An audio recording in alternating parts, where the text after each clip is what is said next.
Hello everybody and welcome back. I am KRX, so we're going to be taking a look at Port Royale 4. We did end up playing this one evening on the Twitch channel, but I wanted to archive some commentary, thoughts, a little bit of an introduction in this for the YouTube community that we have. This is a game that essentially is trading, all things trading and raiding in the Caribbean during the sort of the height of piracy and the first initial sort of exploration of the New World. Although it actually takes place about 70 or so years, 70 to 80 years before the New World, this area would have been sort of like, I guess, discovered, right? So things are kind of established. Like the larger nations are sort of established in the region. You have 4 different nations: Spain, England, France, and the Netherlands. And all of those nations are sort of have different sort of holdings in the Caribbean and stuff like that. And when you build the game, you can customize sort of who's where and stuff like that. But those nations can sort of be at war or not. And you're basically just one merchant. You're like one business person in the middle of that, trying to sort of boost your own personal fame and your own wealth as a trader or pirate in the Caribbean at this time, amongst all the other politics and everything that's going on a larger scale.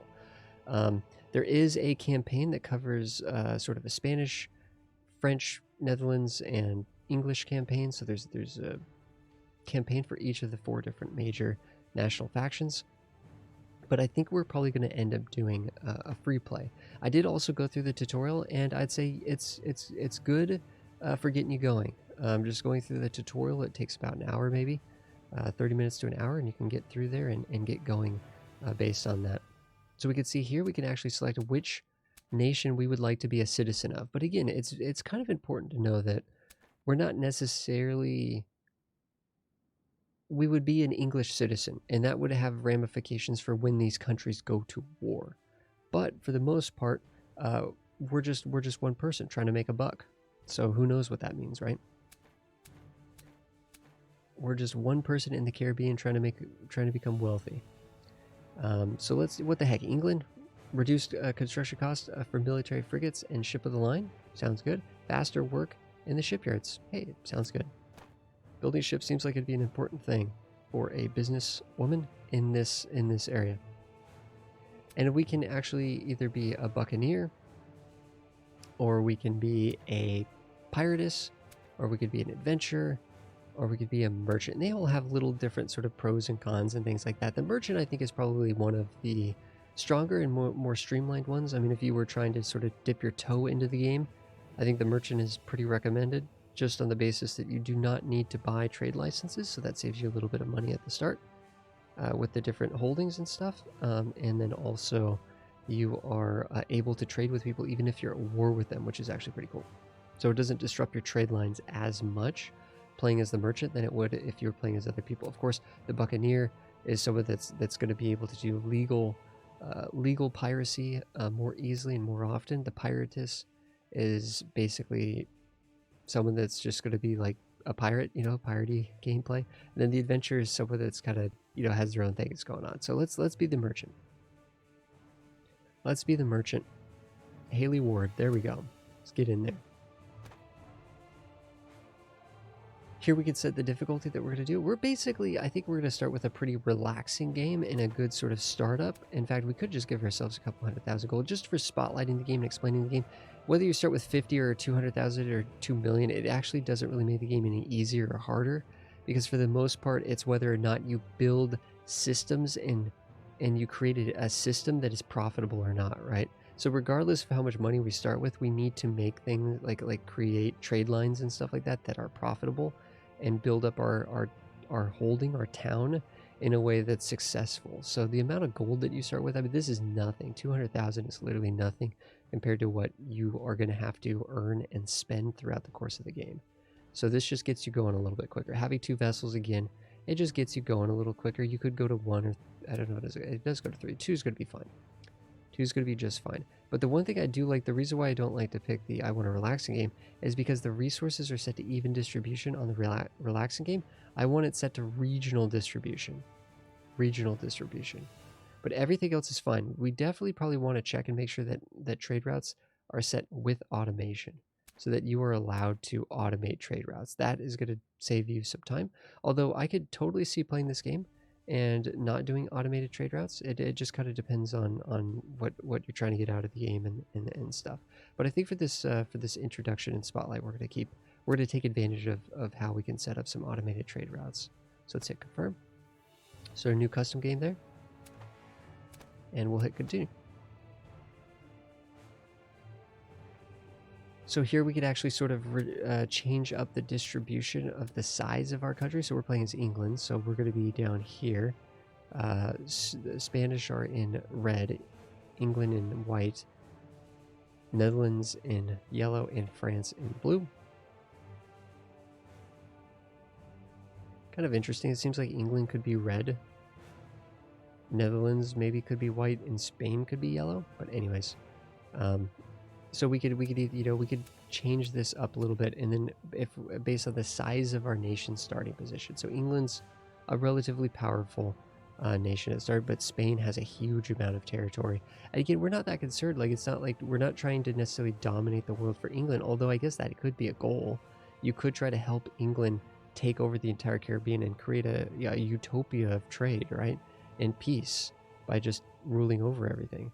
But you can also change the distribution where, like, your sort of nation will be sort of seeded throughout the Caribbean. But I think distribution, distribution 0 is just fine. That's kind of the default sort of setup here.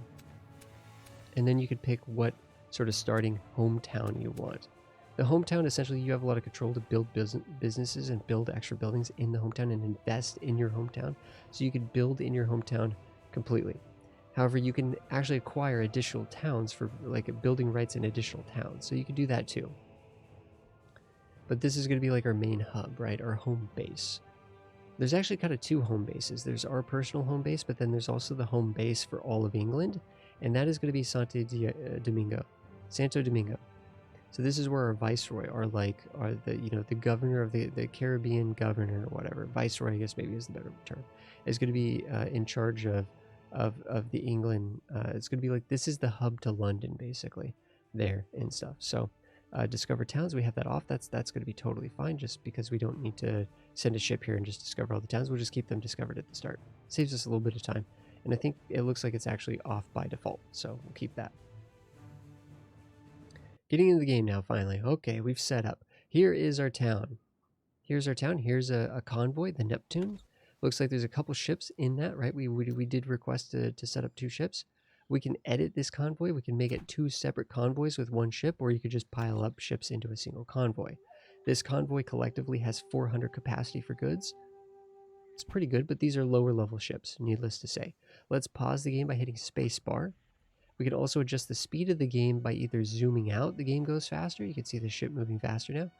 Or we can actually adjust the speed here between 0.5, 1x, and 3x. But it also, you could disable zoom dependency if you want. But let's actually just hit the space bar. And there we go. So we could look at our town, Santiago. And we could see that, holy cow, we got 1,900 inhabitants. It's actually a very large town to start with. We can see these are the cultivatable, like cultivation and resource extraction. These are the resources, these are the crops that will do well in Santiago. So other parts of the Caribbean might be more specialized to growing different kinds of crops. We actually have a risk of plague, and it seems to be on the rise. We have most of our people are covered by taverns and chapels, but not by markets and hospitals. Supply of commodities is causing overall satisfaction to go up. As satisfaction goes up, then the inhabitants will go up. 25% of our inhabitants will be workers, about. And this says that living space utilization is 67%. So we have room for more people to live in the town. But if we zoom in here, we can see it's a pretty healthy looking town here. And the church and the tavern there covering most of the buildings in this area. We have a number of, we could actually see, we have businesses over here like coffee plantation. This is a tobacco plantation. We have carpenters, tailors, and carpenters. If we go back to here, we can actually go to production. See, what are we making here? Holy cow, we're making furniture? That's kind of crazy. We're making clothing and furniture. We don't even... See, the weird thing about this is we don't even make cloth. Heck, we don't even make cotton, let alone cloth, but we're already producing these high-level goods. So there are businesses in our community, private businesses in our town that are making these things. And we can take these things that they make and we could sell them at other ports and make money from them. Likewise, this means that our town has a larger demand for, our town has an inherent demand now for wood, metalware, and cloth. So if we could deliver those things to our town, that'll be an economic opportunity. It's important to note that if we sell something to our town, we can make money off that. So we don't just go and buy stuff for our town, bring it back, and then not make money off it. No, you make money when you sell it to these businesses. This isn't our business. This is the town's businesses. So we make money when we bring wood and metalware to our town. So you can make money both ways. We can export this stuff, make profit. We have to buy the furniture from the businesses, and then we could sell it for more.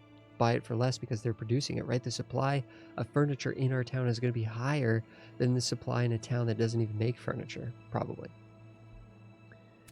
And then obviously if we're making coffee and if we're making tobacco and stuff like this, then why is this actually saying production of commodities is restricted?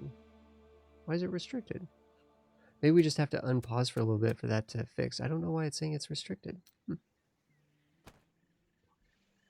I don't know what it's trying to tell us.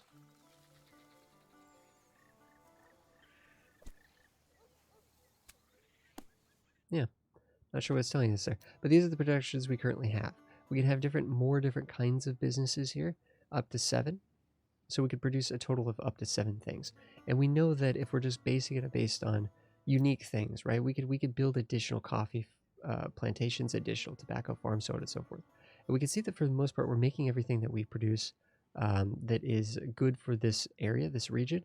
Grain is at 90%, so we could still grow it here, but it's maybe a little bit less effective in this climate. Okay, so that's what's going on in our town. So this actually is interesting because this basically tells us, hey, our town has a demand for wood, metalware, and cloth. That's kind of unique. The other thing that's going on here is our people actually just eat stuff, right? We have 2,000 people here. They just want stuff. They want wheat. They're eating a certain amount of wheat. We don't produce any wheat right now. They want a certain amount of fruits. We don't produce any fruits. They're, of course, using even more wood because the businesses are using wood. Some of the wood, though, 6 is going to the business. One of it might be going just to repair homes and stuff. Just basic citizens needing wood, demanding wood. Corn, right? We produce corn, but we're eating some of it. Some of it is in surplus that we can sell to other places. They want vegetables. They want all these things that they're consuming, right? The people they're consuming meat and rum and rope and hemp and all kinds of crazy stuff. All kinds of crazy stuff. Here we can see these are resources that the businesses are trying to consume. It's kind of interesting. We're starting with a much larger city than you typically start with, so that's very interesting to me. So these are things that we need to go out into the world and find. And we could find those things at other towns. Like Baracoa here actually produces very similar resources to us, but we could still make money taking their excess and moving it around. Our ships don't even have to communicate with our hometown. We can actually, we want to because we want to better our hometown, but it could be that we skip Baracoa right now, or we have different lines set up. So Baracoa trades over here, back and forth here, or they go up here and trade with the Netherlands or something like that, right? Because these seem to be complementary resources here and such. So it's one of those things where, yeah, these two towns basically are literally producing some of the exact same resources. So we don't necessarily need anything from them, but we can still make money selling their excess, right? There's still profit to be had there. Actually, this is creating sugar, metalware. We need metalware and wheat. We know we're consuming wheat, and presumably we're consuming beer too, right? And they're actually making beer. Yeah, we're consuming 3 beer per cycle, per whatever, day, week, month, something. Over here is actually, they're making cloth over here. That's very lucky of us. And they're making wood over here. Okay, this is really, really good. I think what we do is we take let's make a trade. We get metalware, we get cloth, and we get wood. That's what our businesses need. Unfortunately, these guys are also producing furniture, those jerks. That's okay. Heck, maybe we could sell our furniture to Port-au-Prince. and we could sell it over to Port Royale, and we could sell our furniture to here, and so on and so forth. So there's still other things we could still, you know, we're still going to be okay here. We're just trying to think the fruits, right? We want fruits. Here's the other cool thing too is, right, none of these places seem to be consuming or producing corn. So we kind of have a corn monopoly if we're trading between these groups. And they also don't seem to be producing tobacco. Yeah, no tobacco, no corn. So those are things that we make. And then also the clothing. None of them produce clothing, so we could send clothing to them too. Great. This is fantastic. So this is a good group. This is a good 4 towns that I think we could be shuffling resources between, and they'll complement each other nicely. So let's grab our convoy here, which already has 2 ships, 400 capacity. That's pretty good. That's probably going to be just enough for this delivery. So we have these different tabs here. Like we could read a little bit of stats about the convoy here. Set them to do like automatic patrols or pirate mode and things like that. This isn't really a ship that these ships have no cannons, so they'd be the worst pirates ever because they have no ability to do combat. But let's actually go over. We can see they're not holding any commodities right now. None are loaded. This is the actual ship layout. We have the routes here, and we have the captain. We don't have captains unlocked yet. No captains are available. In order, we need fame points to unlock and hire captains. We don't have any of those yet. So we'll earn those by just kind of doing things and doing quests and doing things for the Viceroy. We haven't gone and talked to the Viceroy yet. Let's set up this route, though. Trade route. No automatic trade route assigned. To assign a trade route, open the trade route dialog. Okay, we don't have any trade routes. Great. Create a new trade route. Create a new trade route. Or actually, sorry. No, this is trade route 1. We've created this trade route. Now we need to edit the route so we can build it. So we wanted to go from our main town to Port Royale, over to Port-au-Prince, over to Tortuga. And the order at which you click this does create the actual flow of the ships. So you could reverse it. You can also sort of adjust here to make sure that the ships stay out in deeper water and they don't they skirt around sort of the shallows. You can sort of edit things and stuff like that. You could try to like make it so that it's optimized with the wind. Although in this case, I mean, sometimes like if you try to go from this to this to this to this, there's really not, there's only so much optimization you can do with the routes. But there are certain situations where you can adjust these to avoid storms. Like red is like stormy area and stuff like that. So you can sort of do different routes and pathings and stuff like that based on the wind. So the wind here does matter, and it stays rather consistent. I don't think it really changes. Just because you're in the red zone doesn't mean you're going to get storms, but these are the areas that can have storms. But if it's windy like this, it's always, ships sailing through here are always going to have a little bit of an extra speed, assuming they don't have to slow down for the reefs. Certain ships sink lower. Certain ships are larger and sort of sink lower, and lighter ships are sort of like a little bit above the water more, I guess. Actually, I'm not sure. I guess it depends on the ship design, the type of ship. Certain ships go lower and have to go slower through the shallows, and certain ships can go a little faster in the shallows. So what we need to do is, though, we need to decide, what are you going to do at Santiago? Right, the ship's going to go here, but what is it going to do here? So we have to click on these, and we have to open this up and be like, okay, well, we could sell, we could set this, we could say sell corn, or actually no, buy corn. Right, we're producing corn here, so we want to buy corn, and we want to buy clothing and stuff. And you could do this. You could go through and think about, okay, automatic by demand, sure, or you could custom, you can make it non-automatic, and you can actually set it and set the price and all this other stuff, right? You can very meticulously go through and customize all of this. However, what works perfectly fine is if you just go up to this top button and you hit this button, and it literally just auto sets everything. And what this is essentially doing is, and you can easily adjust the priority if you needed to, it's buying everything that we make in this town. Because fundamentally, if we're growing corn, fundamentally that means that we have a surplus of corn. We have more than our citizens are going to eat, and it is going to stockpile. That stockpile reduces the cost of corn. It reduces the supply goes up, the price goes down, right? Supply goes up, price goes down. So in this case, we want to buy corn from our hometown. That's us paying money from our private coffers. As a business person, we are buying the corn that our town is producing, our local businesses are producing, and we're going to go off and sell those at a profit to another town like Port Royale that doesn't make corn. So we will automatically drop off corn at Port Royale, assuming that they are asking for it. There's a demand for it. If it can measure an inherent demand, then we will sell it. But fundamentally, the way the game works is If a town is demanding something, it's willing to pay a higher price. If a town is creating something, it's selling those goods, it's offloading that surplus at a lower price, right? Basic supply and demand stuff, really, really basic stuff. The point of the story is it turns out that if you do this, the game is really intelligent and really smart about automatically buying what the place makes and selling what they don't and what they need, right? So it'll sell anything that that town wants to buy, and it'll try to buy anything that doesn't have. And then you can buy up, you could fill up your ships with the excess. So this is, we just go through it, we just hit this button up here and just set this, and we've done it for all 4 of these. Perfect. We could arrange these if we needed to arrange the order, but this is actually the order that we want though. That's actually the order that we want. So we've clicked in the right order. If you didn't, you could just rearrange them here, no big deal. So this is it, confirm. But we do need to assign it. There's no ship on this, right? There's no convoys on this route yet. So we need to hit assign. Now it is assigned. Perfect. We've assigned this ship to this convoy. If we unpause the game, it will start doing this Santiago, it'll start doing this trade route. There it goes.